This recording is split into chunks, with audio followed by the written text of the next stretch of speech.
الحمدللہ رب العالمین والصلاة والسلام علی نبینا محمد وعلی آلہ وصحبہ اجمعین، اما بعد۔ قال اللہ تبارک و تعالی فی کتابہ الکریم یا ایھا الذین آمنوا اتقوا اللہ حق تقاتہ ولا تموتن الا وانتم مسلمون۔ تقوی جس کو اختیار کرنے کا اللہ رب العالمین نے اس آیت کریمہ میں حکم دیا ہے، اس کا مفہوم یہ ہے کہ انسان اپنے آپ کو کسی چیز سے بچائے اور محفوظ رکھے۔ بچنا اور پرہیز کرنا یہی تقوی کا لغوی معنی ہے، اور اسلامی شریعت میں تقوی کہتے ہیں کہ اللہ رب العالمین کے مأمورات اور اس کے احکام کی پابندی کی جائے، اسی طرح سے اللہ کی منہیات اور اس کے حرام کردہ چیزوں سے اپنے آپ کو محفوظ رکھا جائے۔ تقوی کا تقاضا یہ ہے کہ انسان چھوٹے اور بڑے ہر گناہ کو ترک کر دے اور چھوڑ دے، جیسا کہ ایک عربی شاعر نے کہا ہے، خل الذنوب صغیرہا و کبیرہا ذاک التقیٰ۔ چھوٹا گناہ ہو یا بڑا گناہ ہو، دونوں کو انسان ترک کر دے اور چھوڑ دے، اس کے قریب نہ بھٹکے، یہی حقیقت میں تقوی ہے۔ وَاصْنَعْ كَمَاشٍ عَلَىٰ أَرْضٍ ذَاتِ الشَّوْكِ يَحْذَرْ مَا يَرَىٰ۔ اور انسان اس روئے زمین پر اس طرح سے زندگی گزارے، اپنے آپ کو اس طرح سے گناہوں سے محفوظ رکھنے کی کوشش کرے، اپنے دامن کو داغدار ہونے سے بچائے، کہ جیسے ایک انسان خاردار زمین میں چلتا ہے تو کانٹوں سے اپنے دامن کو بچاتا ہے۔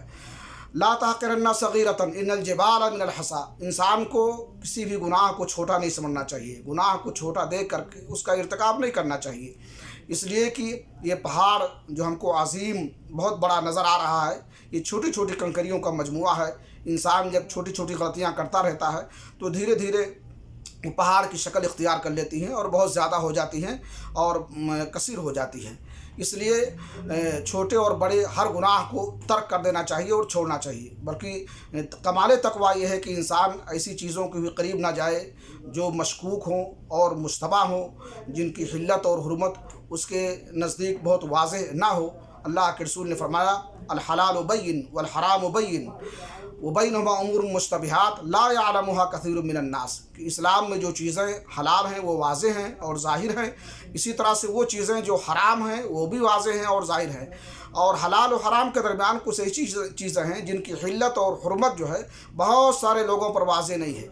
فمن اتقی الشبہات استبرأ لدینہ وعرضہ۔ وہ شخص جو مشتبہ اور مشکوک چیزوں میں واقع ہونے سے محفوظ رکھے اپنے آپ کو اور اس کے قریب نہ جائے، تو اس کا دین بھی محفوظ رہے گا اور اس کی عزت بھی محفوظ رہے گی۔ ومن وقع فی الشبہات یوشک ان یقع فیہ۔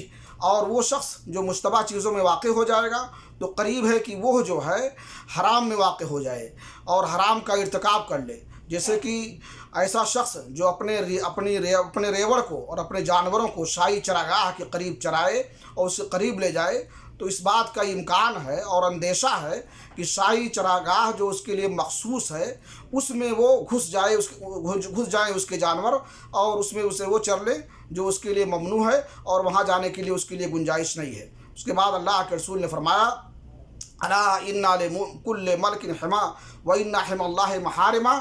اور سن لو کہ ہر بادشاہ کی ایک مخصوص چراگاہ ہوتی ہے جو اسی کے ریوڑ کے لیے، اسی کے جانوروں کے لیے مخصوص ہوتی ہے، اور اللہ رب العالمین کی چراگاہ جو ہے اس روئے زمین پر اس کی حرام کردہ چیزیں ہیں۔ اس لیے انسان اپنے آپ کو اللہ کی حرام کردہ چیزوں سے محفوظ رکھے اور اپنے دامن کو اس سے بچائے۔ اور اس کے بعد اللہ کے رسول نے فرمایا کہ الا ان لکل ملک حما وان حمی اللہ محارمہ، الا ان فی القلب مضغۃ اذا صلحت صلح الجسد کلہ واذا فسدت فسد الجسد کلہ۔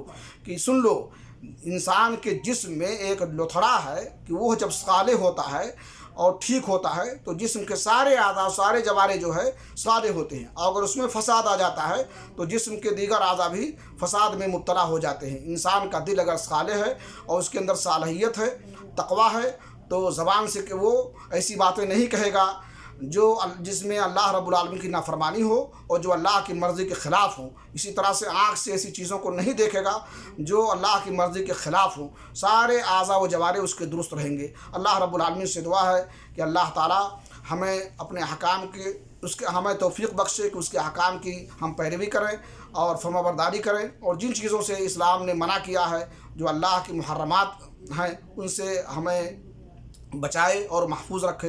تقبل یا رب العالمین، وصلی اللہ علیہ